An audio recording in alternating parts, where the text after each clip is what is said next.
नमस्कार, मैं हूं अविनाश जगनावत और आप जुड़े हुए हैं जी राजस्थान के फेसबुक लाइव पेज पर।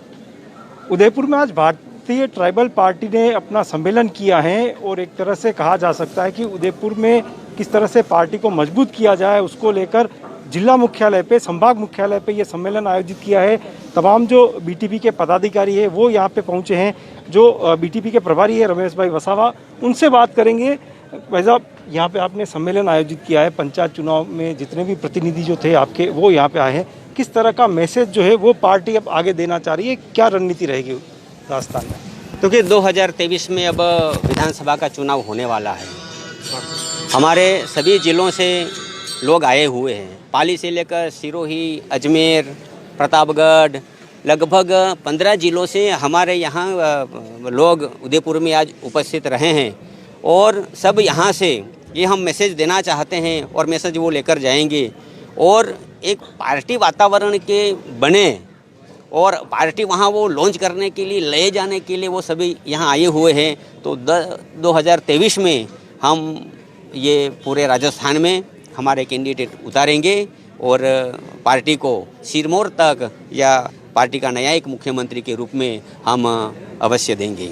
आप प्रदेश प्रभारी है, कुछ दिन पहले डूंगरपुर में बीजेपी कांग्रेस एक होके और बीटीपी को बैकफुट पे लेके आई, समर्थन भी आपने वापस लिया।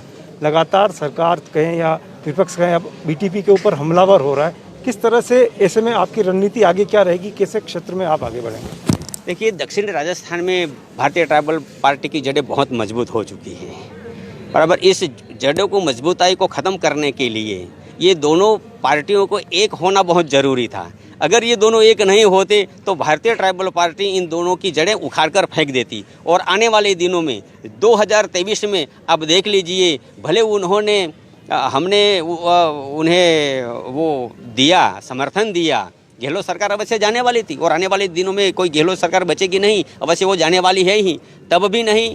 और आज इस जो सबक हमने मिला है वो देखते हुए हम उन्हें कभी भी अब समर्थन नहीं करेंगे और उन्हें दक्षिण संभाग में से तो हम दोनों पार्टियों को उखाड़कर फेंक देंगे।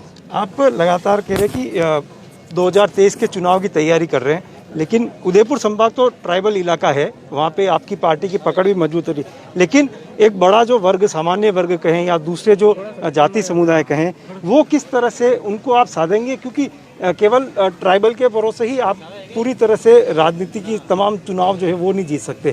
तो उस पक्ष को आप किस तरह से अपने साथ में लाएंगे?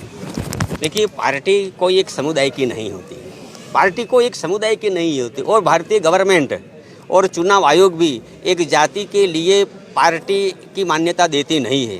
पार्टी को पूरे देशवासी के लिए है। इस पार्टी में कोई भी आ सकते हैं, हिंदू, मुस्लिम, सिख, ईसाई, क्रिश्चियन, कोई भी आ सकते हैं और अपनी ताकत के, अपने बलबूते पर वो पार्टी में जुड़कर अपने समाज को न्याय दिला सकते हैं, नेतृत्व कर सकते हैं और नेता बन सकते हैं और देश की सेवा कर सकते हैं। लेकिन सम्मेलन जो भी होता है वहाँ पे आदिवासियों की आवाज़ जो है उसको उठाने का प्रयास रहता है। ऐसे में किस तरह से तमाम लोगों को साथ में लेके चलेंगे, उसको लेके क्या रणनीति? नहीं, हम ये समाज तक ये संदेश पहुंचाना चाहते हैं कि भारत देश आज़ाद हुआ 73 ईयर हो गए हैं, आज भी हमारे कच्चे झोपड़े हैं, आज भी हमारे घर में बिजली नहीं है, आज भी भूखे लोग हमारे मर रहे हैं। अभी खेरवाड़ा में ये कोरोना की वजह से खाना नहीं मिला और एक परिवार को मरना पड़ा। ये 73 साल की ये शर्मजनक घटना है। आज भी नंगे पैर हमारे लोग घूमते हैं, कपड़े नहीं मिलते हैं, एजुकेशन नहीं है, गांव में हेल्थ पहुंचा नहीं है, अस्पताल नहीं है। आज भी हमारी डिलीवरी के लिए हमें झोलियां बनाकर जाना पड़ता है। नहीं, हमारे लिए 108 भी उपस्थित कभी कभार तो होती नहीं है और हमारे मुर्दे साइकिल पर लेकर जाना पड़ता है। क्या ये हमारा विकास हुआ है क्या 73 ईयर में?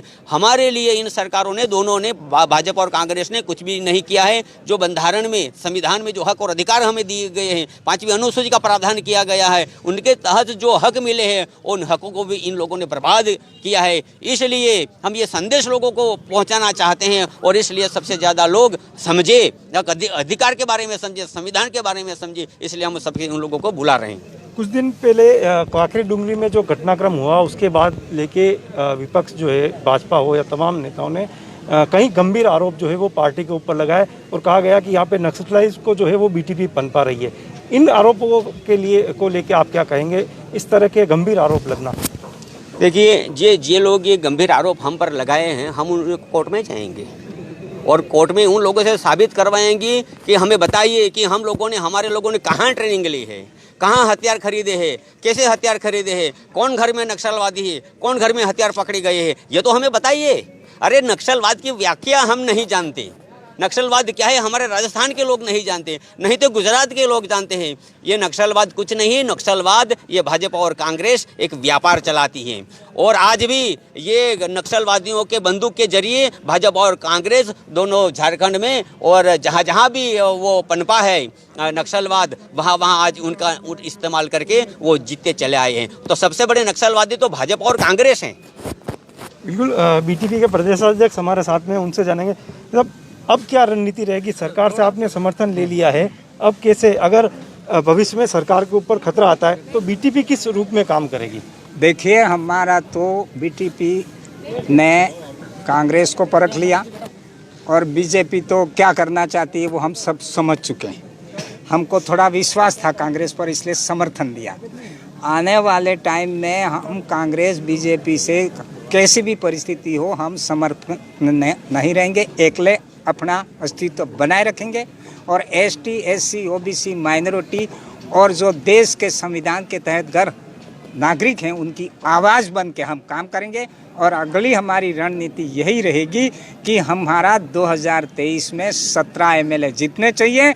हम कहेंगे वो मुख्यमंत्री बनेगा या हमारा व्यक्ति मुख्यमंत्री बनेगा, ये हमारा लक्ष्य है। तो बीटीपी का लक्ष्य अब 2023 है, राजस्थान के विधानसभा चुनाव को किस तरह से जीता जाए, उसी को लेकर तमाम इस तरह के कार्यक्रम आयोजित किए जा रहे हैं। और यही कारण है कि बीटीपी ने उदयपुर शहर में इस तरह के सम्मेलन को आयोजन करके और सरकार के सामने और तमाम जो दोनों ही राजनीतिक पार्टियां हैं उनके सामने एक चुनौती पेश की है कि अब धीरे धीरे वो अपना फैलाव प्रदेश के अन्य जिलों में भी करने जा रही है। जुड़े रहिएगा जी राजस्थान के फेसबुक लाइव पेज पर, तमाम उदयपुर की खबरें हम आप तक पहुंचाते रहेंगे।